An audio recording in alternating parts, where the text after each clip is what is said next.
ያ ደግሞ በደል የደረሰባት በሳሪቲ ነው እያሉ በጣም ብዙ ሰዎች የሳሪቲን ፎቶ እየለጠፉ ጉዳዩን እያንሸራሸሩት ነው። እና ይህን ችግር እንድንፈታው አንቺ እህታችንን ችግርሽን ጠይቀንሽ ምን እንደሆነ ችግርሽ አስረድተሽን የአቅማችንን እንድናግዝሽ ነው እዚህ ጋር ያለ ነው። እና ምንድን ነው ኢክሩዬ የተፈጠረው የገጠመሽ የደረሰብሽ በደል ምንድን ነው? የትኛው ልጀምርልሽ? ሰሞኑን በተነሳው እንትን ነው ከመጀመሪያ እኔ ላይ ደርሷል ብለሽ የደረሰብሽን ነገር ያው ከመጀመሪያው እኔ ይሄ በደል ደርሶብኛል ብለሽ እንድትነግሪኝ ነው። አላይን ነበርኩኝ ከተፋታውን በኋላ ማለት ነው። እዛ ከሪም ጋር ስራ እንሰራ ነበረ።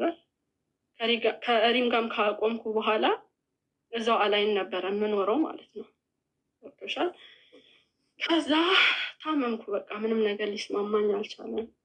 ያው የጎይተር ችግር ነው፣ በሽታውን አላወቁልኝም እንጂ ማለት ነው። ታመምኩ፣ ሰውነቴ ቀነሰ ምናምን። እንዲሁም የፋሲካ ጊዜ ከረጅም ጊዜ በኋላ ሳሪ ጋር ሲሄድ አላወቀችኝም ሁሉ ማለት ነው። ከዛ አትሄጂም እዚህ ሁኚ አላይን ምን አለሽ ከስተሽ በህመሙ ከስተሽ ጠቁረሽ ነው ያላወቀችሽ? ከረጅም ጊዜ በኋላ ነው እሷ ጋር የሄድኩት ማለት ነው። እሱ በቃ ከአንድ ወር በኋላ አስተካክዬ ጠቅልዬ እመጣለሁ አልኳት። ከዛ ከነፊያ ጋር ተነጋገርን፣ ነፊያ ጋር ልሰራ ማለት ነው። ነፊያ ጋር መጣሁኝ። ነፊያ በዚህ ሁኔታ እንዴት ነው የምትሰሪው አለች። በጣም ታመሻል እኮ እንዴት ነው ማሰራሽ? እኔም ፈራለሁ አለችኝ። እዚሁ ታከሚ አሉኝ ማለት ነው። እኔ ደግሞ ፈራው። ሐኪም ቤት ሲሄድ ምንም የለባትም ይባላል። ራሴን ሳየው ያስፈራኛል። በጣም ከስቻለሁ። ከሰው ሁሉ እደበቅ ነበር ማለት ነው። ገብቶሻል? ከዛ እዚሁ ታከሚ አሉኝ። እዚህ አልታከምም በፍጹም ሀገሬ እገባለሁ፣ እህቴ ታሳክመኛለሽ፣ ከሞትኩም እዛ ሞታለሁ ብዬ በጣም ተጨቃጭቀናል። ነፊያም ሳራም ባለችበት ማለት ነው። ከወሰንሽ ምን እናደርጋለን ብላ ትኬት ቆርጠው ላኩኝ ማለት ነው ወደ ኢትዮጵያ። እዚህም ብዙ ጊዜ ታምም ያለው ቶሎ በሽታው አልተገኘም ማለት ነው። ገብቶሻል? አላህ ከሐኪምሽ ጋር እስኪያገናኝሽ ድረስ ትሰቃያለሽ። ይሄ እጅ አይሰራም ነበረ። ገብቶሻል? ይሄ ፊቴን ይዞት ይሄዳል። ፊቴ ውርድ በቃ እንዲህ እንደዚህ ጎይተር ነው፣ አሲድ እየረጨ እንቅርት ነው፣ አሲድ እየረጨ ነበር ማለት ነው። እዚህ ላይ የሚወጣ እጢ ሰርጀሪ የሚወጣ ነው፣ ግን አሁን አይደለም ጊዜው ብሎኛል ዶክተሩ። አሁን ኮንትሮል አድርገነዋል በመድኃኒት። አይኔ ሁሉ ተጎልጉሎ ነበር ማለት ነው። ፈጦ ምንድን ነው አይንሽ ሁሉ ይለኛል ሰው ማለት ነው። ታስፈሪያለሽ፣ አውሬ ነው የምትመስይው ሁሉ ተብያለሁ ኢትዮጵያ። ገብቶሻል? አሁንም አይኔ ልክ አይደለም፣ ይሄኛው ልክ አይደለም። ጉርድ ፎቶ ላይ ይሄ እንደዚህ ይላል ማለት ነው በሽታ። ከዛ ዶክተር ጋር ሄድኩኝ። በጣም ታምሜ ያው ዶክተሩ 15 ቀን እዚህ ተኝ። በጣም ታመምኩ። ምንም ብር አልነበረኝም። ለሪም ነገርኳት፣ 20 ሺህ ብር አስገባች። ለሳራ ተላከላት፣ ሰብስበው ላኩልን 50 ሺህ ብር ማለት ነው። ታከምኩኝ፣ ግን ክትትል ይፈልጋል ማለት ነው። ብዙ ጊዜ ክትትል ይፈልጋል። በየ2 ወሩ በየወሩ ሐኪም ጋር ሄዳለሁ። ገና ነው ካለኝ ያለ ጊዜውን ያውጣልኝ ማለት አልችልም። እኔ አሁን ከሳሪ ጋር ምን ነገሩን እንዳገናኘው እራሱ አላውቅም። ከዚህ በፊትም አስጠንቁላባት ነው ሲባል ገብቶሻል። በውስጥም እየመጡ ወይ ሪም ወይ ሳራ ተዘግመውብሻል ሲሉ እረፉ፣ እንደንን ነገር የለም በእኛ መሀል፣ እንደዚህ ስሟን አታጥፉ። እኔ ብናገር ንግግር አልችልም ስልሽ ወይም ባይቀድመኛል ወይ ንግግር ያያምር። ገብቶሻል? ድሮም ስሰደብ እኮ ሳራ ነው የምትናገረው አይደል? አንዴ እንደውም እነሱ ናቸው ኮመንታተሮች ናቸው ለዚህ ያበቋት ብለዋል አይደል? ከዛ ወጥቼ እንደዚህ አይነት ነገር የለም አትበሉ ስል ከዚህ የቆጠረኝ የለም። እኔ ትሰደቢያለሽ፣ ትነቀፊያለሽ፣ ቲክቶክ ላይ ብዙ ነገር እንባላለን አይደለም? ያለ ነገር ነው። ያ ማለት ግን እኔ ፖስቻለሁ እኔ ተናግሬያለሁ እያልኩ አይደለም። ሰው የፈለገውን አስተያየት ይሰጣል። ባጣሽ ቁጥር እየመጣሽ ትለምኛለሽ እባላለሁ። ገብቶሻል? መቼም አትሻሻይም፣ ልመና ነው ስራሽ፣ ብዙ ነገር እባላለሁ ኮመንት ላይ። ግን እኔ ግድ አይሰጠኝም፣ ምክንያቱም ከኮመንት ይልቅ ያለብኝ ችግር ይበልጣል። ገብቶሻል? አለመስራት፣ እነሱን እያዩ ቁጭ ማለት፣ አቅም ማጣት በጣም ከባድ ነው። ከዛ ጌም ተጫወትኩኝ፣ ታከምኩኝ፣ ድጋሚ አጣሁ። ሳራ ጌም ልጫወት ነው አልኳት ማለት ነው። ያ ብር ምንም አላረገልኝም ሀቡ። በሀቂቃ 70 ሺህ ብር ነው ከዛ ጌም ያገኘሁት። አያቴ ሞተች፣ ያሳደገችኝ በመጀመሪያው እንትን 50,000 ብር ነው የላኩልሽ ሪምና ሳሪቲ። ሪም 20,000 ብር ላከችልኝ። ሳሪ ደግሞ ሰብስባ ላከችልኝ ከሚያውቁኝ ማለት ነው። አዎ እኮ ሪም ብቻዋን 20,000 ከዛ ሳርዬ ደግሞ 30,000 ሰብስባ አንድ ላይ ነው 50,000 ወይስ 50,000 ሪም ሳሪቲ? ኦኬ ሳሪቲ 50,000 70,000 ላኩልሽ እና በ70,000 ታከምሽ። ይበቃል 70,000 ለመታከም። የግል ሆስፒታል ነው። መጀመሪያ 8,000 ከፈልኩ። 15 ቀን ሆስፒታል ውስጥ ተኛው። 2,000 ብር እየከፈልኩ ማለት ነው። ገብቶሻል? በዛ ራሱ በጣም አመስግኛለሁ። ማንም አልነበረኝም እኔ በሰዓቱ አንጡ የምለው እንኳን የለኝም። ንግግር በፍጹም አልችልም። ሀቦ ተናግሬ እንኳን ማሳመን አልችልም ማለት ነው። አሁንም ቢሆን እኔ ከሳራ ጋር ችግር የለብኝም። እንደዛ ስትባል ወጣን፣ ተነጋገርን። እንዲህ አይነት ነገር የሚባል ነገር የለም ማለት አትረጂኝ። ገባሽ? በመጀመሪያ ይሄንን ይችን 70,000 ብር ተሰጠሽ፣ ታከምሽ። ከዛ ተመልሰሽ መጣሽና ጌም ተጫወትሽ። ከጌሙ ደግሞ ስንት አገኘሽ? 70,000። ኦኬ ከጌሙ ደግሞ 70,000። እሺ ከዛ እሱንም ታከምሽበት? ኖ ለቅሶ ነበር ወሎ ቤተሰብ ይዤ ሄድኩኝ። እዛ ሰደቃ ምን ስል ብሩ አለቀ። ከሐዋሳ ወሎ ማን ሞቱ ነው? አያቴ የእናቴ እናት ያልቀበለች ሞተችብኝ። ለሳራ ነግሬያታለሁ። ታማ ነው? አዎ ጊዜ ታማ ነበር። እሺ ኦኬ። ስለዚህ 70,000 የጌሙ 20,000 ስትሞት ነው። አዎ እሺ ቀጥይልኝ። ከዛ አልፎ አልፎ ከሳሪ ጋር እናወራለን ማለት ነው። እሷም ጊዜ የላትም፣ እኔም ብዙ ቮይስ አላደርግም ማለት ነው። አልፎ አልፎ እንደውም ሲቸግረኝ ላኪልኝ እላታለሁ። ቸግሮኛል ካላት ትልክልኛለች፣ ከሌላት አትልክልኝም። ምንም ነገር ተቃውሚያት አላውቅም። እሺ ሳሪዬ ከማለት ውጭ። በ2 ዓመት ውስጥ ኢትዮጵያ ከገባች ሳሪቲ ቸግሮኛል ላኪልኝ ስትያት እስካሁን ስንት የላከችልሽ? ላይክ 10,000 ብር። ይህ ከራሷ ነው። ሶሻል ሚዲያ ላይ እርዳታ ሳትጠይቅ ከራሷ የምትልክልሽ ነው። በመሀል ቲክሩ አካውንትሽን ላኪ ስትል ሳሪዬ በሚያስፈልገኝ ሰዓት ነው የላክሽልኝ አልኳት። 10,000 ብር ላከችልኝ ማለት ነው። ከዛ ድጋሚ ደግሞ የጌሙ ሰዓት እኔ አንበሳ አላወርድላትም የአንበሳውን ብር የአንበሳውን ብር ላከችልሽ። ስንት? 30,000 በ2 ዓመት 43,000 ብር 43,000 ብር ይቅርታ 43,000 ብር የአንበሳ።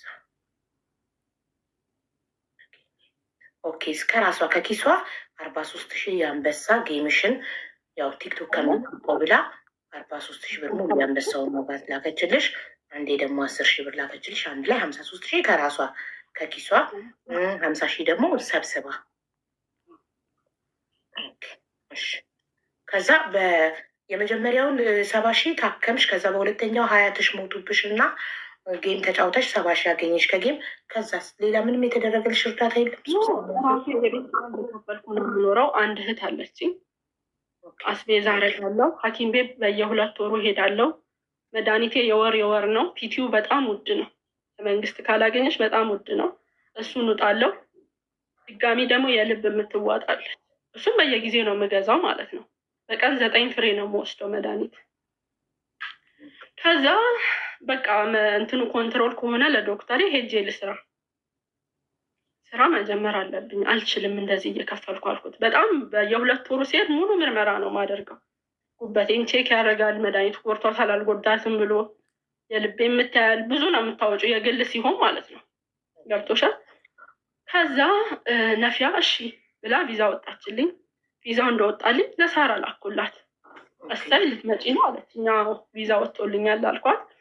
ከዛ እኔ ፕሮሰስ ሲስተም ውስጥ እንደሚያስፈልግ ምንም ማውቀው ነገር የለም ሀቡዬ። ቪዛው ተላከልኝ። ትኬት ቆርጬ እንደሚሄድ ነው ማውቀው። እንደ ነገ ትኬት ቆርጬ ልበር ሳሪ እንትን ያስፈልገኛሉ አልኳት። ኤጀንት ያስፈልገኛሉ፣ እስቲ ሙኒትን ጠይቂያት አልኳት ማለት ነው። ከዛ ሙኒትን ስጠይቃት ግዴታ ኤጀንት ያስፈልጋል፣ ኤጀንት ሲስተም ውስጥ ለመግባት 150,000 ብር ያስፈልጋል ተባልኩኝ ማለት ነው። ምንም የለኝም እኔ በዛን ሰዓት። የትኬት 50,000 ብር ነው መሰለኝ ያስኩት። 200 ብር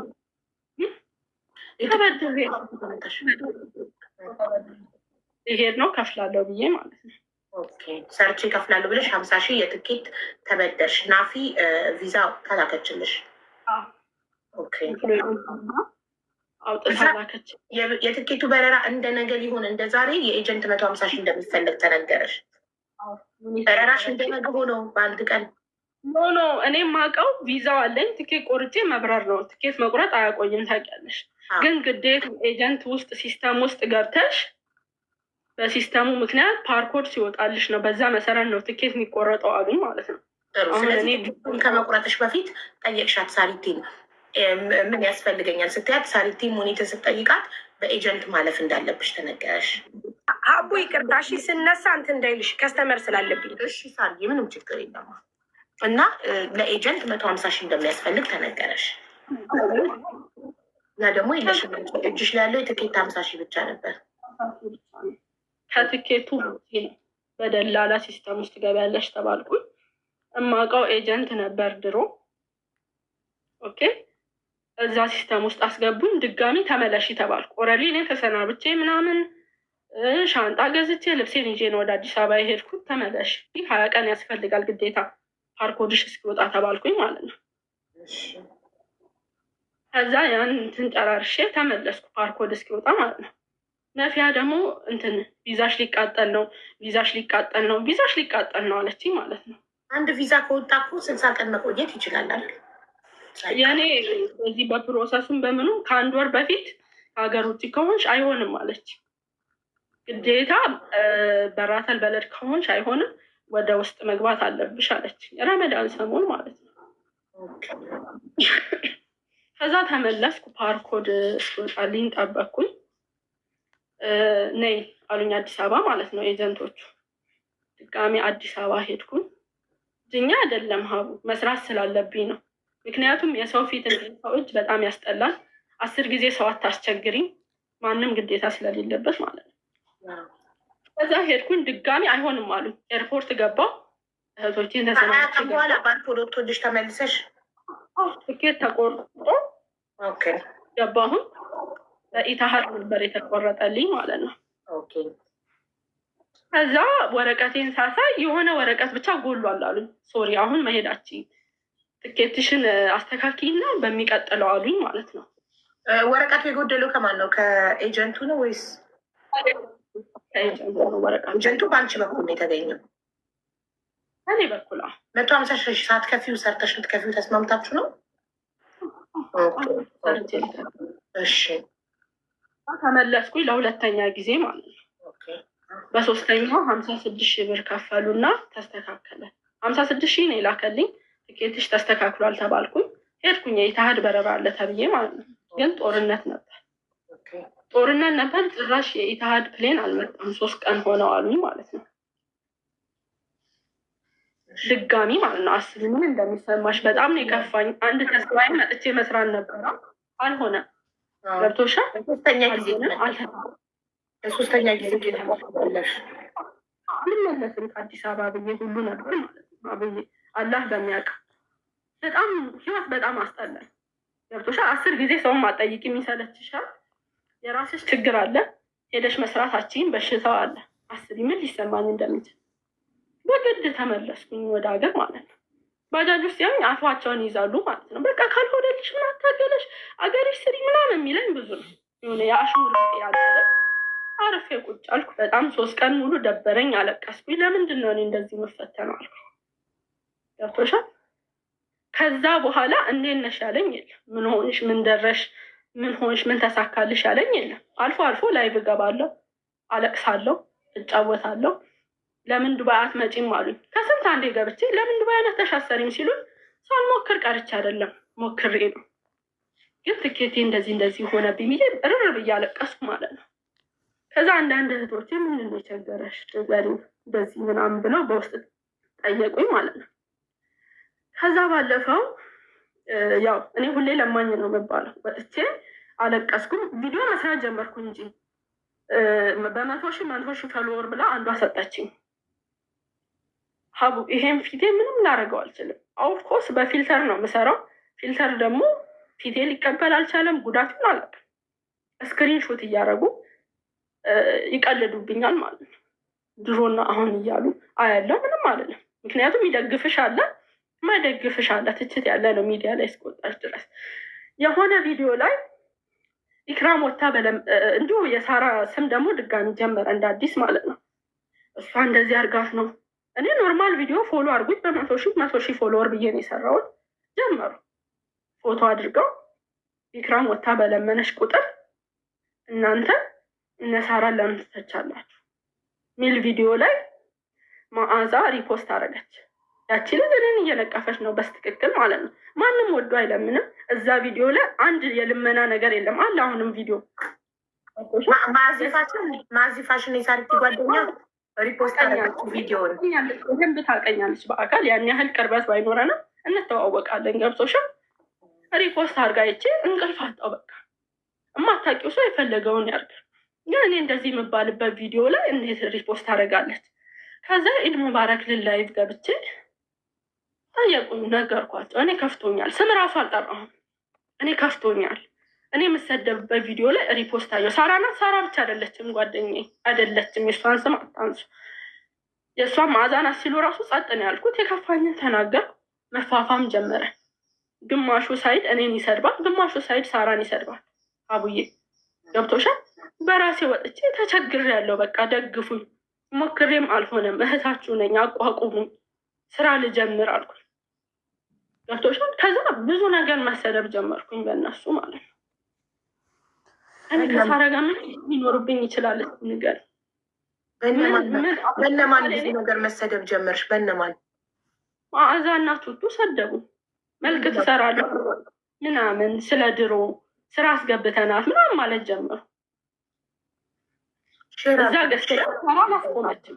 ያው እኔ በውስጥ አናግራታለሁ አላለችም ነበረች። ከዛ በፈለገችው ቤት ትግባና ታብራራ። እኔ ሁልጊዜ ብዙ ማውራው ነገር አለ። ይሄ ነገር ሲያልፍ ብዙ ማውራው ውስጤ ብዙ ነገር አለ ማለት አልችልም። ሀቡ እኔ የራሴን ታሪክ ልናገር ቢሆንስ ግዴታ ስለ ጓደኞቼ ነው እንዴ እኔ ማውራው? ወጥቼ ገብቶሻል ስል ሁሌ እንደዛ ትላለች። ወታ ትናገር። ምን ልናገር ሀቡ? እስቲ ምን ልናገር? ከዛ በራሴ ወጥቼ ተቸግር ያለው በቃ በግልጽ እርዱኝ፣ መስራት እፈልጋለሁ፣ አቋቁሙ። እንደዚህ ሆን ማንም ፈልጎ እኮ የሰው እጅ አይጠብቅም ሀቡዬ። ማን ይጠብቃል? ደስተኛ ነሽ አንቺ ጓደኞች እንትን እያሉ አንቺ በሽተኛ ሆነሽ የሰው እጅ 15 ማለት እኮ በጣም ይደብራል። በሁለተኛው ሀቂቃ ስነግርሽ በሁለተኛው ጌም ድጋሚ እመጣለሁ አላልኩም። አሁን በደንብ እንርዳትና ሰፖርት ትደረግና ድጋሚ ከመጣሽ ክስ ብለን እንደ ድመት እናባርራታለን ተባለ ማለት ነው። ማነው ባዩ? ግን እኔ ማነው ባዩ? አሁን ሰፖርት እናርጋትና በደንብ በሁለተኛው አቡዬ ምን ብዬ ስም እጠራለሁ? ምክንያቱም አለበት የሚለው አካል አሁን ለምሳሌ መዓዛና ቱቱ የሰደቡሽ ጠርተን እንጠይቃቸዋለን ለምን እንደሰደቡሽ። ከሰደቡሽ ስድብ እኮ ላይሆን ይችላል፣ ግን እኔ ተሰማኝ። ገብቶሻል? ሳሪ ቤት ገብታ እንትና ነው ያለችው፣ ቤታ ማለት ነው። እንርዳትና እቺ ልጅ ከዛ ድጋሚ ቸገረኝ ብላ ከመጣች ክስ እንላታለን ተባለ። እኔ ከተረዳው የሚያቋቁመኝ ነገር ካለ ለምን እኔ ድጋሚ ተቸገርኩ እያልኩ እመጣለሁ። አቡ እኔ የራሴ ብዙ ችግር አለብኝ። ተንጠልጣይ ሁሉ የሚለኝ ጊዜ አለ። እኔ በክፋት ወጥቼ ሳራ እንዲያርጋብኛለች ያልኩት ቪዲዮ ካለ እኔ ይቅርታ እንዲህ ተደፍቼ ይቅርታ ጠይቃለሁ። እዚሁ ሰው መሀል እኔ አጥፍቻለሁ ብዬ ማለት ነው። እኔ ስለ ራሴ ችግር ነው ያወራሁት፣ እርዱኝ ነው ያልኩት። ሁሌ ሰው አስረጅኝ ይባላል እንዴ? እኔ ሚዲያ አለኛ ወጥቼ አግዙኝ እህቶቼ ማለት አልችልም? ሀቡዬ ምንድን ነው ጥፋቴ? ትችያለሽ እኮ ግን አንቺ በወተሽ እርዱኝ ስትይ እነሱ ደግሞ ሳሪን አታክ እያደረጉ ፎቶዋን እየለጠፉ ኢክራም እንደዚህ የከሳችው እንደዚህ የሆነችው ሳራ መተት አስመትታባት ነው እንደዚህ ነው ሲባል እንኳን አንቺ ባለ ጉዳዩ እኔ ሰምቻለሁ፣ ሁላችንም ሰምተናል። ፎቶዋን እየለጠፉ ቪዲዮ እየሰሩ እንደዛ ሲያደርጉ አንቺ ምን ምላሽ ሰተሻል? ላይክ ቪዲዮ ሰርተሽ እኔ ሳራ መተት አላሰራችብኝም ብለሻል ወይ? ኦር ምን አርገሻል? አንቺ አሰርታብኛለች አላልሽም። እነሱ ከራሳቸው ሲሉ ይዟታል መሰለኝ ኢክራምን ኔትወርክ፣ ወይስ ሁላችንም ተይዘናል? እሰማለሁ። አሁን ስታክ አድርገሽ ነበር። እኔ ነበርኩ ስታክ ያደረኩት ወይስ ኢክራም ናት? እኔ አለሁ እኔ ይሰማኝ። እኔ ሰማት እኔ እየሰማችሁ ነበር። ኦኬ ኦኬ። ቤታ ጌም ተጫዋችን ያለችሽ የዛኔ ጌም ተጫዋች እና ሁላችንም መተን ሰፖርት እናድርገሽ ነው። ኖ በውስጥ ቤታ ብትረጂ ይሻላል። ተረጂ አለችኝ ቤታ። አይ እኔ ጌም ነው የምጫወተው አልኳት። ምክንያቱም ሳሪ ከተረዳሽ ትሰደቢያለሽ፣ ይሰድቡሻል ብላኛለች። ያንን ስለምፈራ ጌም ተጫውቻለሁ። ጌሙ ግን እንደጠበኩት አልሆነም። ያጠፋሁበትን ምክንያት ነግሬሻለሁ። ሁለተኛ ዙር ጌም አዎ ድጋሚ አጫውተውኝ 70 ሺህ ብር ነው ለእኔ ሰፖርት። የመጀመሪያው ነው 70 ሺህ ያልሽኝ እኮ ጌም የመጀመሪያ ዙር ጌም 70 ሺህ። የመጀመሪያውንማ ታከምኩበት ብዬሻለሁ እኮ የታመምኩት። የመጀመሪያውማ ካሽ ነው የላኩልሽ እኮ ሪም 20 ሺህ በኋላ ድጋሚ ጌም ተጫውቻለሁ እኮ ሳሪ ተጫውቻለሁ። የመጀመሪያው ጌም ስንት አገኘሽ? 270 ሺህ ብር። እሱን በሕክምና ነው ያደርገውታለሁ። እኮ ስላልነገርሽኝ ነው እኔ የጻፍኩት። ሁለተኛውን ጌም ነው ሁለተኛ